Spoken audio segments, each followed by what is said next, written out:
সম্মানিত দর্শক, এখন আমি আছি বাংলাদেশের অন্যতম জায়গা সদরঘাটে। দেখেন, অসংখ্য মানুষ বিভিন্ন জীবিকার তাগিয়ে এখানে চলে আসছে। তারা বিভিন্ন ব্যবসা বা আত্মীয়তার মেহমানদারি করানো চলে আসছে, বিশেষ করে যারা ব্যবসার জন্য উত্তম জায়গা। ওই পাশে দেখা যায় কামাঙ্গেশ্বর ধরে ওখানে বিশাল মার্কেট আছে, বুঝছেন? ওইটা একটা বিশাল মার্কেট এলাকা। আর এই পাশে এটা সদরঘাট বলে। সদরঘাটে এরা এদিক পাশে, এরা দক্ষিণ পাশে হলো উত্তর সাইডে, বুঝছেন? আপনি কি এখানকার কেরানীগঞ্জের? এখান থেকে এটা পার হতে কত টাকা নেই?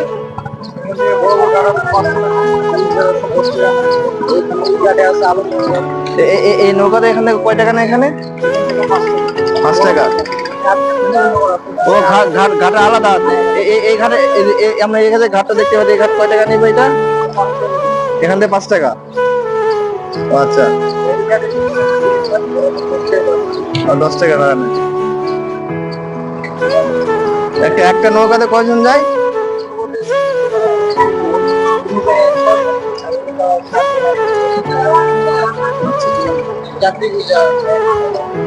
এখন একটা ভাইয়ের সঙ্গে কথা বললাম, উনি বললো যে আমার আঙ্গুল বরাবর যেটা দেখা যাচ্ছে এখানে গেলে এখান থেকে 5 টাকা, আর ও ঘাটে গেলে 10 টাকা নৌকাতে।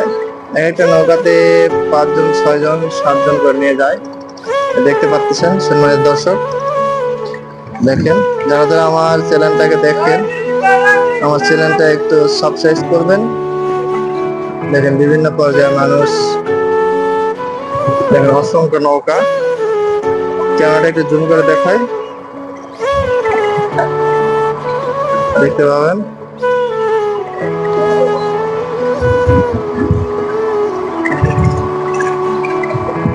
সামনে নদীর অবস্থা।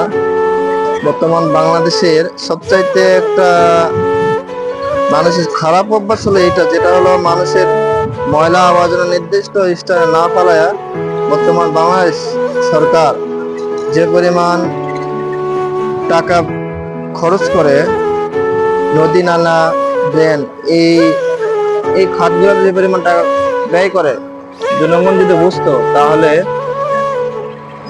এই ময়লা আবর্জনা গুলা যেখানে সেখানে তারা ফেলাইতো না।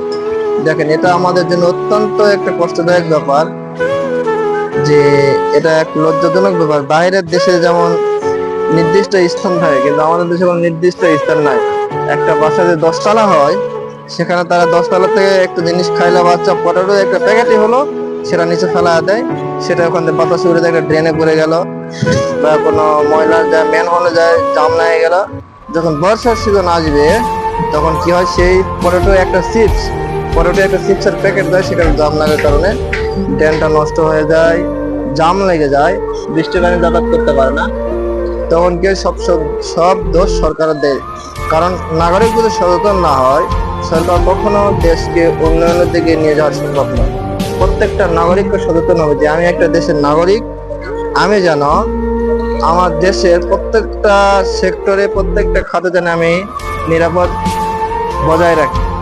আমার যে নিরাপদে আমি চলাফেরা করবো, সেই একটা ভাইয়া যেন কষ্ট না হয়। আমি একটা মানুষ, আমি যেভাবে চলাফেরা করবো কষ্ট পাই না, সেরকম আমি যেন অন্যকে যেন কষ্ট না দিই।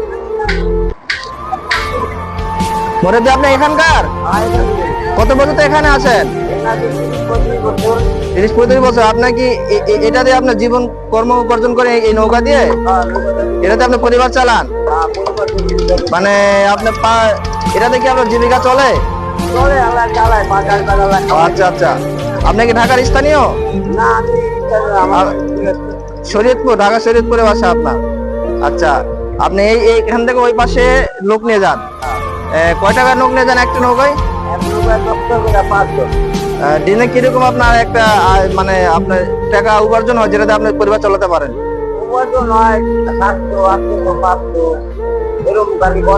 মানে আপনি যেটা কামাই করেন, এটাতে কোনো মতে সংসারটা চলে? মানে আল্লাহর রহমতে আপনার না খায় না, আল্লাহ যেভাবে চালায়। আচ্ছা, আপনি এখানে কোনো খাজনা টাজনা বা কোনো চাঁদাবাজি দেওয়া লাগে?